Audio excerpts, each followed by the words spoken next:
Nós estamos conversando sobre gestão.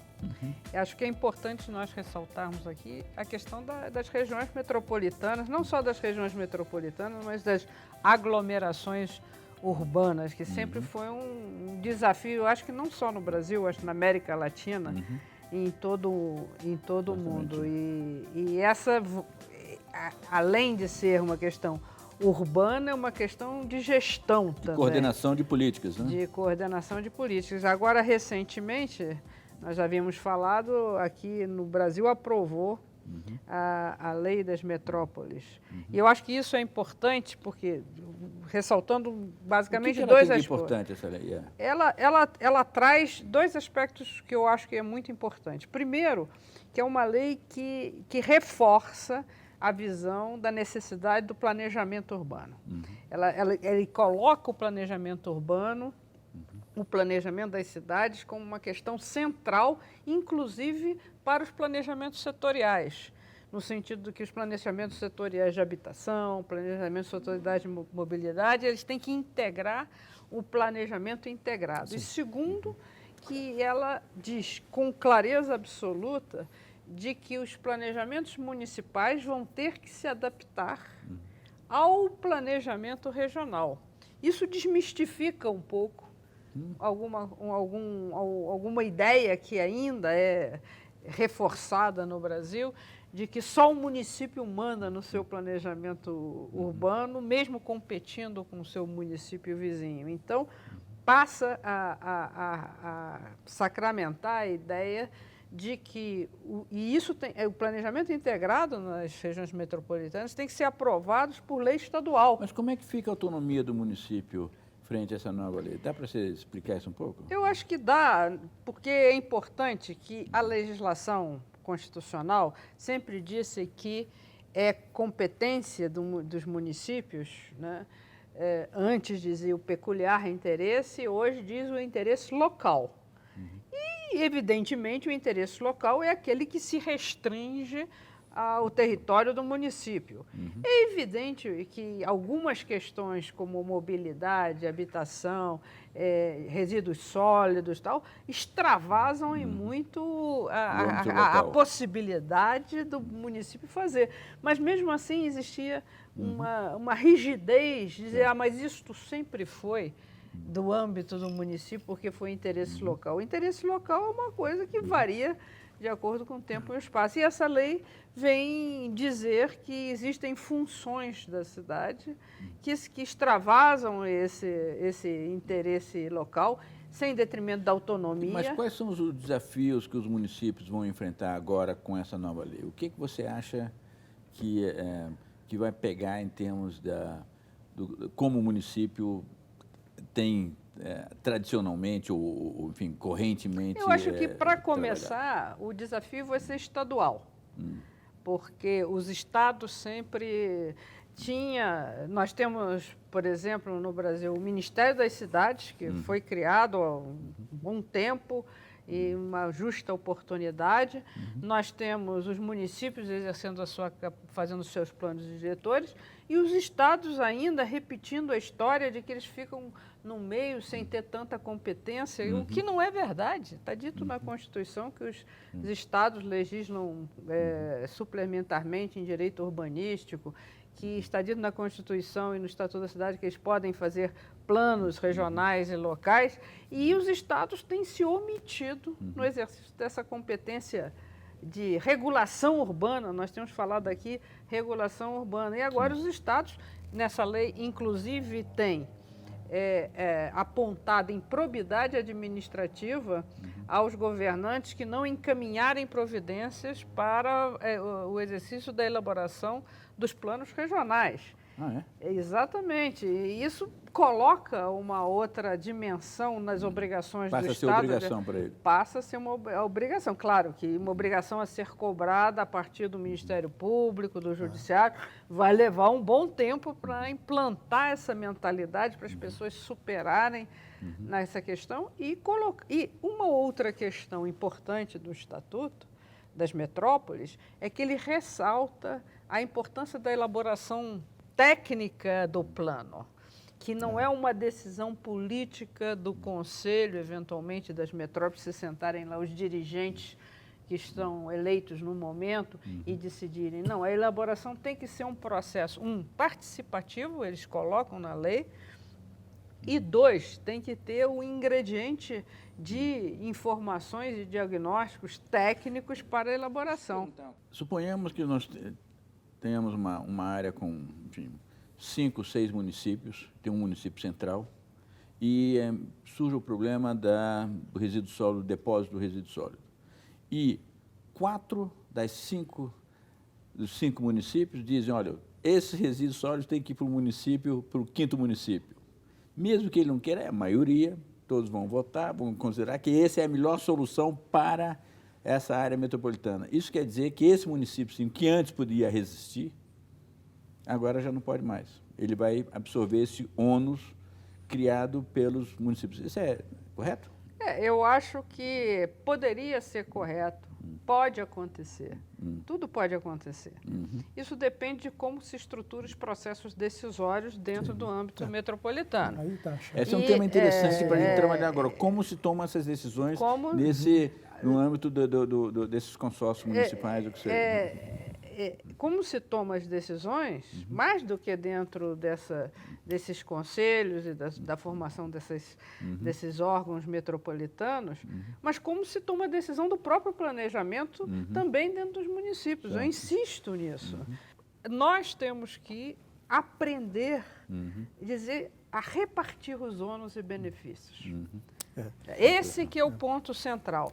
O que se passa, por exemplo, na distribuição dos royalties, por exemplo, de alguns municípios do Rio de Janeiro, não estou falando nem do Brasil, em que determinado município é o costeiro que recebe os royalties, mas a água que vem para este município vem de um município na Serra do estado do Rio que não recebe um tostão de royalties.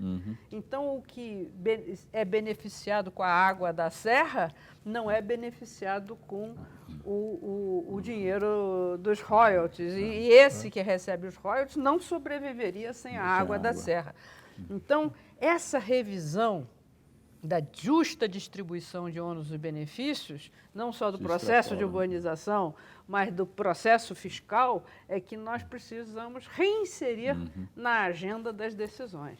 Eu acho que esse aspecto do planejamento metropolitano foi uma das lacunas do Estatuto da Cidade. O Estatuto da Cidade não tem elementos, instrumentos para fazer esse tipo de intervenção. E eu vejo que um dos principais problemas está relacionado com as instâncias decisórias. Por quê? Porque a maior parte das nossas grandes conglomerações, isto é, conurbações, onde você já não identifica mais onde termina um município e começa o outro, porque é uma cidade só, ele tem um problema que é o peso e a densidade do município, que é a capital.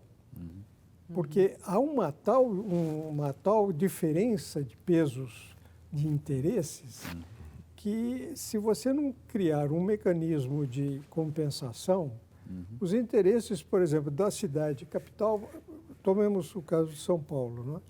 Que tem uma série de municípios conurbados, uma zona metropolitana imensa. Mas o peso de São Paulo é crucial. E, de repente, não se criará um instrumento suficiente para proteger o interesse dos municípios mais débeis, do ponto de vista não só da população, mas economicamente mais débeis. Mas tem a situação inversa também, né, Paulo? Eu sei, por exemplo, que em Curitiba, em algum momento passado, os gestores lá se deram conta de que era interesse de Curitiba reforçar a capacidade fiscal de alguns municípios de periferia, senão os problemas seriam absorvidos por Curitiba.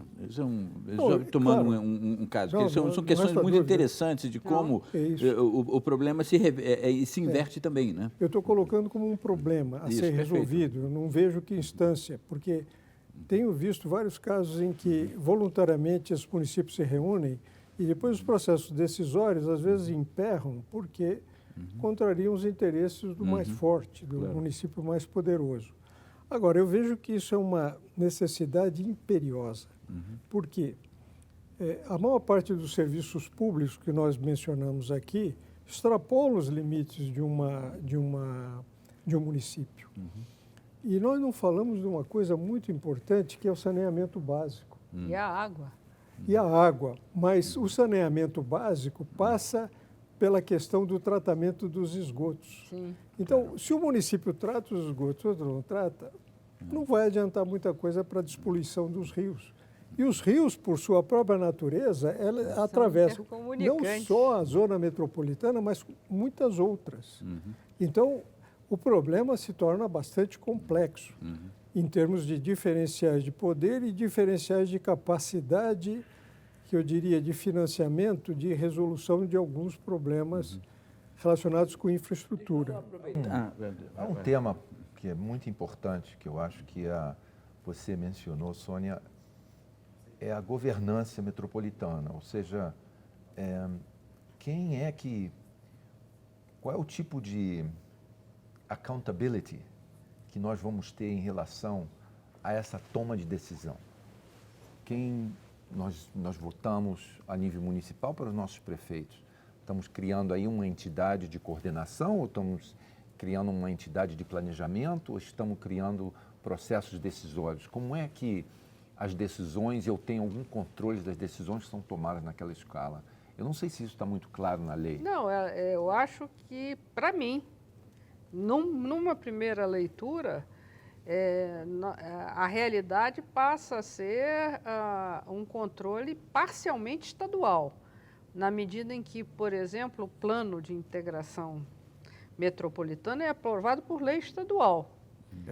Então, esse é o problema. E os estados que estiveram um pouco afastados desse problema, eles já avançaram, por exemplo, numa outra área que é meio ambiente, por uma necessidade imperiosa da intercomunicação, vão ter que avançar em relação à questão urbana.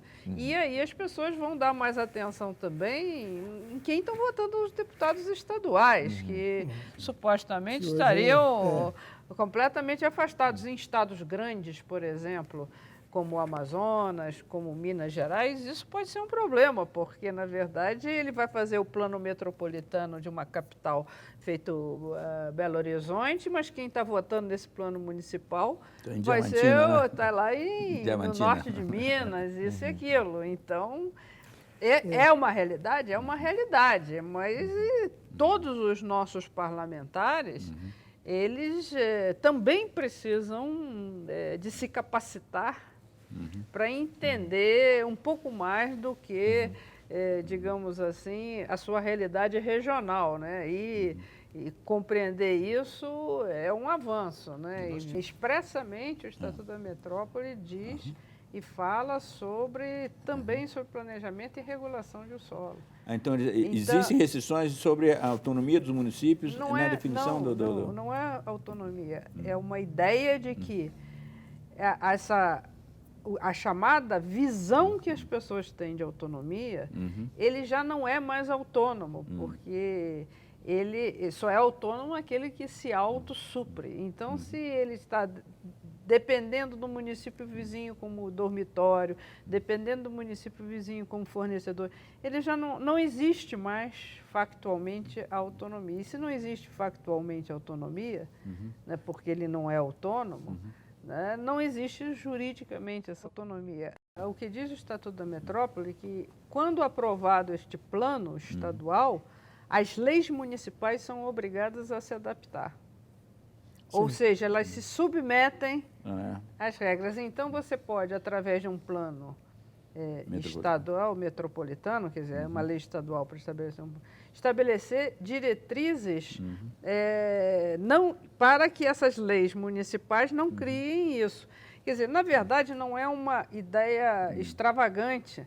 Sim. Na verdade, isso já existe no espírito da Constituição, no artigo 24, quando diz que a União vai legislar sobre normas gerais, os estados suplementarem e os municípios vão suplementar as legislações federais e estaduais. E o parágrafo diz que quando os estados, né, fazem uma lei que for incompatível com a lei federal, elas perdem a eficácia. O que o Estado tem que construir é uma legislação que não permita que projetos só excludentes, eventualmente excludentes, se faça, seja no Rio, seja em Nilópolis, seja em Nova Iguaçu, seja em Itaboraí, e estabelecer regras para as regras. Né? Estabelecer padrões para as regras ou diretrizes para as regras. É difícil. O Estatuto da Cidade, por exemplo, no artigo 2º, estabeleceu uma série de diretrizes, como justa distribuição de ônus e benefícios, estabeleceu as diretrizes de condicionar, por exemplo, a ocupação, a existência de infraestrutura. Essas diretrizes são obedecidas? Não. Mas nem por isso elas deixam de estar lá com uma possibilidade, em algum momento, de alguém usá-las e ser reconhecidas e passar a ser exercício. Então, a lei não é, só para terminar, a lei não é suficiente, mas ela já é necessária para quem quer fazer a coisa. Esse exemplo que o Martim deu é interessante, porque parece que houve lá no Supremo um caso que se tratou do problema do usucapião. É verdade. Então é o seguinte, o usucapião, ele tem a norma do usucapião, você pode reivindicar a propriedade do terreno se você estiver ocupando sem oposição, sem resistência, por mais de 5 anos um terreno, você pode requisitar isso. Mas é 250 metros quadrados. Agora, se o município estabelece que o mínimo dos lotes é 350, então o cara não pode obter esse usucapião porque ele está reivindicando um terreno menor do que o módulo mínimo. Como é que fica isso? Então, parece que a decisão a lei menor, que é a lei municipal, ela não pode superar a lei maior.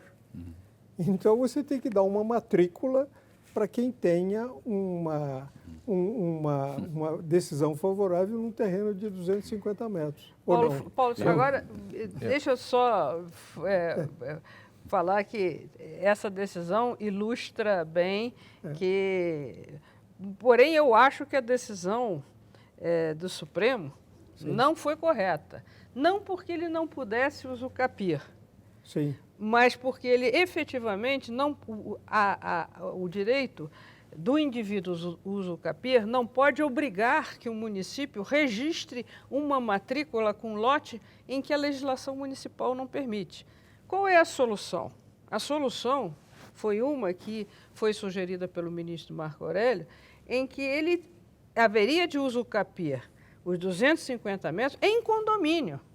Ainda que fosse com o restante, ainda que fosse determinasse entre eles um uso exclusivo. O que não pode é desrespeitar a legislação municipal, para dizer que vai, só porque ele pode usucapiar os 250 metros, então, pelo direito privado, ele vai desrespeitar e vai formar um lote, porque esse é um problema de você... das pessoas, de modo geral, vão usucapindo o lote e, de certa forma, vão parcelando em função do seu usucapião. Quer dizer, ou seja, você pode usucapiar, mas você não pode parcelar. E se bem que o argumento do município para dar um lote mínimo de 350 é para evitar a favelização.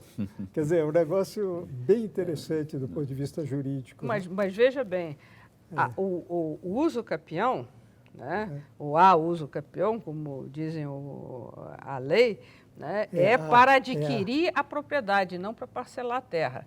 Então, a finalidade é a aquisição da propriedade, não o parcelamento da terra. Então, se você não pode parcelar, você vai adquirir em condomínio, porque existe essa figura. Então, não impede o uso gapião, mas impede o parcelamento contrário à lei. Como o foco da nossa conversa é em tentar encontrar os desafios do planejamento metropolitano, a gestão metropolitana, eu me lembro bem do ABC quando trabalhei com a Prefeitura de Santo André e eles tinham feito um consórcio e criaram a Agência de Desenvolvimento Econômico do ABC.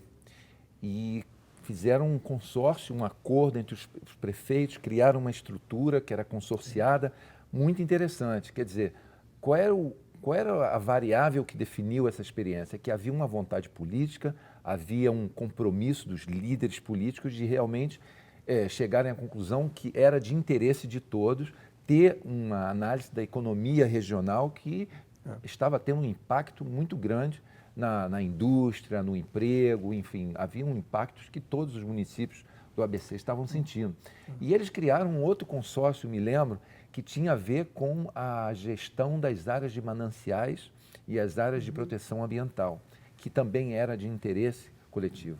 O que ficou claro com aquilo? É que havia algumas condicionantes políticas que permitiam esse diálogo e esse acordo. Recentemente, parece que essas mesmas condições apareceram em Florianópolis. Fizeram agora, inclusive, o primeiro plano de desenvolvimento metropolitano. Parece que em Minas também. Fizeram acordos, então parece que algumas condicionantes que tem alguns partidos políticos que são os mesmos, que estão governando as mesmas prefeituras, se conhecem, têm boas relações, quer dizer, existem umas variáveis não tangíveis, se eu diria assim, que estão influenciando essa capacidade. Eu acho que mesmo que a gente tenha uma lei, e uma lei que me parece, da forma como você explica, ela está, vamos dizer assim, criando uma série de oportunidades, ela vai depender muito dessas variáveis. E eu não sei se a capacidade dos nossos diferentes municípios, porque tem municípios numa região metropolitana que tem o centro da capital, que tem toda a capacidade administrativa, política, formação, etc., e pequenos municípios que não estão bem informados, não têm toda a capacidade. Eu volto à questão que nós vamos ter problemas sérios na capacidade de implementar essa lei e gerenciar as implicações dessa lei. No sistema, existe, na construção que nós estamos construindo, né, um sistema de urbanismo a partir da criação do Ministério das Cidades, nós temos analogamente um outro sistema, que é o sistema de meio ambiente. Mas só que o sistema de meio ambiente, em matéria de regulamentação, de regulação, ele cria o CONAMA com uma capacidade regulamentar. Então, todo mundo sabe que as regulações do CONAMA, elas servem para orientar todo o sistema e orientar cogentemente. Então, tem um passo que precisa ser dado, de formar o sistema de urbanismo a partir do Conselho das Cidades, do Ministério das Cidades, para que também se forme uma interpretação das obrigações urbanísticas a partir de um Conselho Federal que esteja mais imune às pressões locais e, com isso, se repercutir formando um sistema normativo mais orientado e mais consistente. Eu acho que esse passo na formação do sistema... É um desafio interessante que, no fundo, acaba trazendo quase todos os vários desafios que nós discutimos aqui. É quase que uma reversão de um movimento que se fazia com um certo desafio que se colocava alguns anos atrás pela descentralização, pela autonomização, etc., que agora se dá conta que necessitamos de instâncias superiores para regular uma série de coisas que viabilizem essas supostas autonomiza os municípios e em suas, enfim, nos seus efeitos diretos e indiretos sobre as áreas urbanas. Me parece nós temos aí muitos desafios pela frente e, inclusive, uma questão interessante que a gente pode depois retomar, certamente, que é a coisa do coeficiente único definido a nível nacional, né? Que é uma reivindicação aí que já se colocou, inclusive, ao nível do Conselho das Cidades, aparentemente. Tem uma né? recomendação. Que é como recomendação, que, de certa forma, remete novamente a esse tipo de desafio que nós estamos falando aí, de que instâncias, em algum momento, há um espaço importante a ser preenchido por instâncias superiores de regulação. Bem, com isso, agradecemos a atenção de todos. Foram painéis bastante ricos, bastante variados, e esperamos que esses painéis devem ter instigado muita gente a repensar e pensar melhor sobre a forma de encaminhamento dessas questões que estão no cerne dos problemas urbanos que nós enfrentamos hoje em dia.